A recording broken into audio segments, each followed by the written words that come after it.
Both Texas teams got the ball back, needing a touchdown with 46 seconds exactly. Dallas did not pull it off. The Texans and C.J. Stroud did on the way. 470 passing yards, a single-game rookie record, 5 touchdowns. They had 3 guys with 5 catches, 100 or more yards, and a touchdown. Fourth time ever since the Super Bowl era that a team has done that. First time since the Rams of 2018, where 3 guys have had those kind of numbers. But when you got somebody throwing for 470, somebody's got to be catching the pass. Definitely. And, well, I think the most impressive thing, adding on to what you're saying, is it's not like it's dink and dunk and he's throwing screens and the guys are running for 70. He's throwing a slant and the guy runs for a 65-yard gain. The throws he is making are big-time throws. They're asking him, just like you'll see here in this highlight, hey, here's a 30-yard out route. Can you put it on the money? No problem, C.J. Stroud.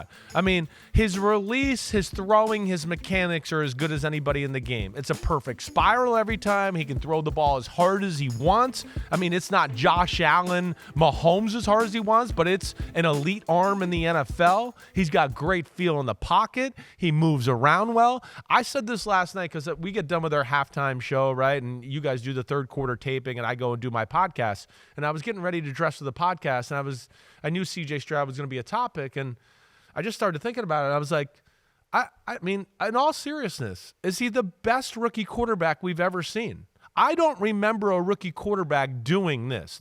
It goes back into, I mean, some of the greats of all time when you really think about it. You know, Andrew Luck, maybe in his first year, they went to the playoffs, right? He had some great comeback wins. I think he threw 23 touchdowns and 18 interceptions, right? But it's shaping up right now as one of the great rookie quarterback seasons I have ever seen. It really is, because it's not like the team around him is so good that, this is like Dak Prescott taking over for Tony Romo with the Dallas Cowboys where they could run and the defense was awesome. You know, a lot of these games are reliant on him and making the big throws, and that's where I'm just thoroughly impressed. He's the 6th player in league history to have 450 passing yards, 5 passing touchdowns, and no picks in one game. First rookie to ever do it.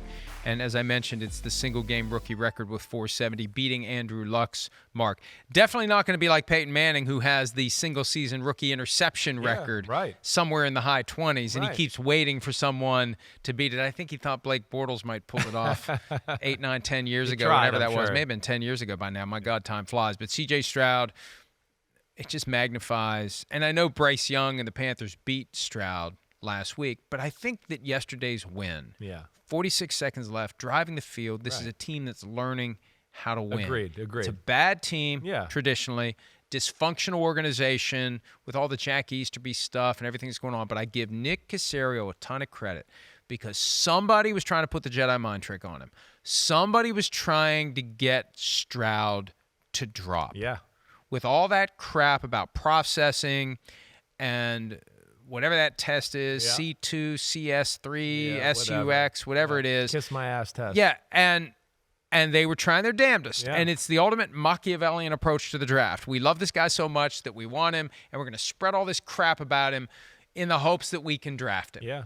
And it didn't work. Caserio held firm. D'Amico Ryans held firm, and they got something now. They got something special in C.J. Stroud, and it's great. And he's past the point where there's enough film for the defenses to game plan against It's not like it's not some fluke. Now. Yeah. Right, exactly. Whatever they're trying to stop, they can't stop. Right. They didn't have Dameon Pierce yesterday. I mean, he's their star running back.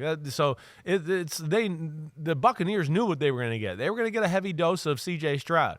The game was so fun to watch, right, Mike? I mean, it really was. The end of the game was so back and forth. The fact that the Texans field goal kicker was hurt, and then they had to go for 2, and they could have probably been up more, or the game could have been tied in a few situations because they had to go for 2 and couldn't kick extra points. But it was back and forth. And to your point with Nick Caserio, right? They dealt with some issues there. There's no doubt, and the Jack Easterby, and of course Deshaun Watson and all that.